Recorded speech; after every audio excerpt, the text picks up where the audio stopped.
Back at it again, Gunners. Back at it again. Good morning, good afternoon, good evening, wherever you are in all parts of the world. Thank you for joining me once again, and thank you for tuning in onto the Arsenal podcast. A couple of stories this morning for Arsenal. Of course, transfers are still transpiring. We signed in a goalkeeper, Alex Runarsson. Iceland goalkeeper, 25 years of age, from Dijon. He's going to be putting on shirt number 13. He was confirmed yesterday, and he said Arsenal is one of the biggest clubs in the world, and that's why he joined us, because we have 14 FA Cups and 13 league titles. And that's like, okay, so that is a done deal. We're waiting to see whether Mikel Arteta will be selecting him in that Leicester City game, which I think shouldn't be the right choice. I would go for Burnley, because I don't think goalkeepers are going to really work a lot. But still, I would overwork Burnley in the coming 7 games, because they are really hectic, and we need the best results out of them, starting with this Leicester City game tomorrow. So Runarsson signed shirt number 13, a new Arsenal goalkeeper from Iceland. Congratulations, Arsenal, and congratulations all the Gunners. I know you must be jumping, because Arsenal fans really like new signings. But I have a big piece of news. It's interesting. I think it is a recall from history. Messi almost joined Arsenal in 2003 when we signed Cesc Fabregas in July. Now, his former agent Fabian Salidini has come out and confirmed that Messi wanted to come to Arsenal. He wanted to join Cesc Fabregas because they were quite very good friends in the Alamancia, or in the Alamancia Academy, but way back then. And he said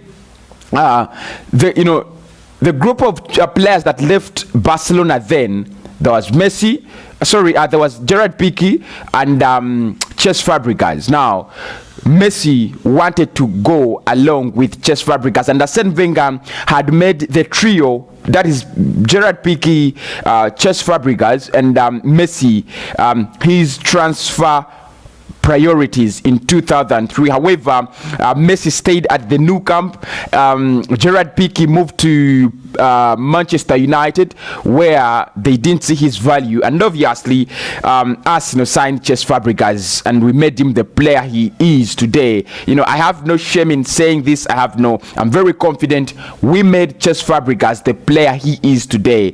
And probably, of course, if we had Messi, when I saw this, I was really excited in my in my mind, and I was like, if we had Messi from 2003, and then you have that team, you have that unbeaten run in 2004, then you have 2005, 2006.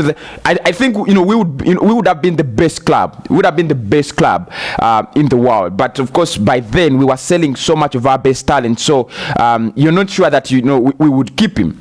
So anyway, maybe, of course, there are reports that we spotted Ronaldo first. There are reports that we spotted Messi first. Anyway, that story is there. Interesting story, isn't it? It's an interesting story. Anyway, I'm here to talk about Thomas Partey. Why not? Let's get the party started, baby. Now, again, after the sports witness and the arsenic yesterday giving us a big blow in the Arsenal, in our pursuit for Thomas Partey, again, we have got another good piece of news when it comes to Thomas Partey, and it is that the talks are in advanced stages to see that Torreira crosses over to Atletico Madrid. You get me? I'm saying we are in advanced talks with Atletico Madrid to see that Torreira crosses over the other side. However, now this doesn't mean that we are going to do a swap deal with Thomas Partey. No, we are not doing a Thomas Partey Torreira swap deal. But that means that since Atletico Madrid do not have money, because they are selling Alvaro Morata to Juventus, I think it's around 45 million, but it won't be 45 million, front cash. I'm not quite sure. Now they're bringing in Luis Suarez on a free deal. They want to take Torreira, and we are saying it's not going to be a loan deal. They have to give us some money. Now, if we get that money from Torreira, and we add the money from the transfer of Emi Martinez, we shall be able to buy Thomas Partey. Now, we are still in talks with Atletico Madrid to see how we can round up this deal, and some of the reports are coming out that we are in advanced talks, but I think as far as I know and as far as I've read, the advanced talks are between us and Atletico Madrid, just to see Lucas Torreira cross over to Atletico Madrid. He has agreed the personal terms. He has agreed almost everything you can think of as a player with Atletico Madrid. So I don't think we are going to stand in his way. He's going to be leaving. However, that gives us another big advantage on Thomas Partey. There is also reports that Atletico Madrid are about to close on the transfer of Marc Roca. Now, if they take Torreira and they take Marc Roca, it is an absolute indicator that they are going to let go of Thomas Partey. There is another player, I think it is Hector Herrera, who is also linked closely to a move away from Atletico Madrid. So those are the two players that could actually leave Atletico Madrid, and we and Atletico Madrid are still in talks to see that as they take Lucas Torreira, we can take Thomas Partey this side. But it's not going to be a swap deal as yet. It's not going to be a swap deal for now. It is going to be cash for cash, right?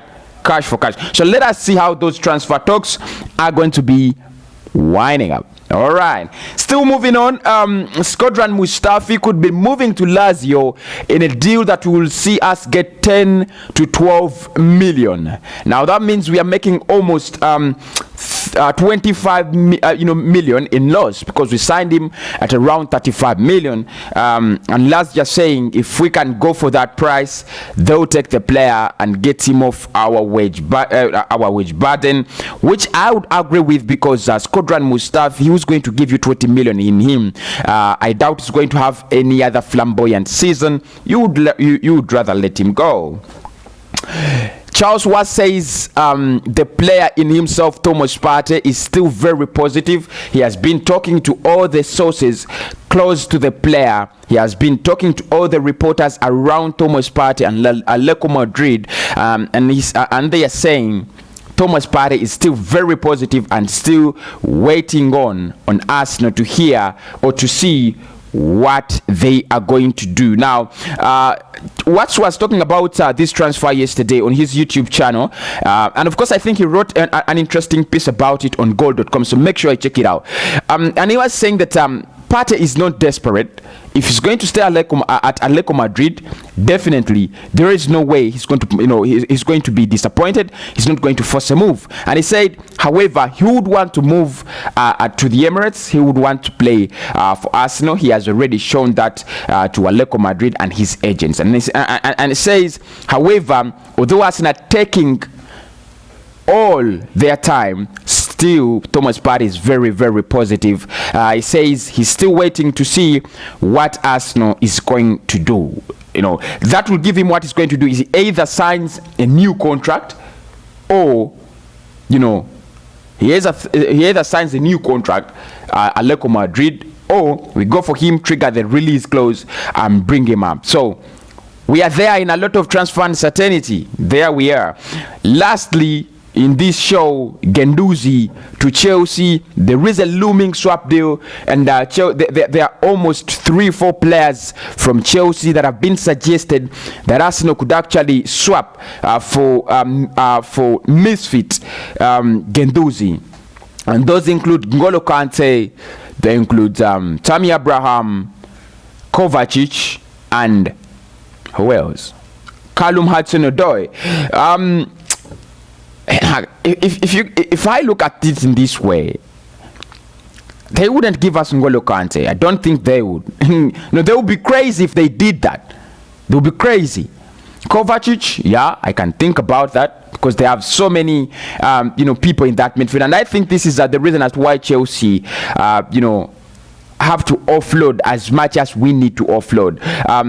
For them, they might not have so much of deadwood, which of course they do have, but they have so many players in that midfield, so many players. Just like we have so many crap defenders, they have so many players in that midfield, and they will need to do away with some of them. I don't know if Arsenal can use this opportunity, go inside there, try to negotiate a deal either for Kovacic or for you can go for Kovacic or N'Golo Conte, but I don't think they will give you N'Golo Conte. They can't give you Callum Hudson-Odoi as well. Tammy Abraham, I'm not really sure they can give us Tammy, but for me, I think it would be a great addition. If Mikel Arteta insists on using Pierre-Emerick Aubameyang onto the left, then you need someone who can actually play that number 9 role very well. He's English, and of course the English I will be excited to see Tammy Abraham, their own lad, play for Arsenal as the number 9 alongside Aubameyang and Willian Opepe. I still think I would take Tammy Abraham, I would take Hudson-Odoi, but it's gonna be very hard for Chelsea to give us those players for Guendouzi. You guys know that. All right. Did I say lastly? Yeah, I think there is also this story about Bellerin to Barca. Nelson Semedo, I think he must have completed his transfer to Wolves by now, and Barcelona would be wanting to look at a possible replacement of the lad, and they're looking at Bellerin, but I don't think they're going to meet the asking price of Arsenal, because we want 35 million, and are they willing to pay that much for the services of Bellerin? They know better. Anyway, that is the early transfer talk. I'll come back later with the breaking Arsenal transfer news. Stay positive and keep your heads up. The transfers have only 13 days to go. What? 13 days to go.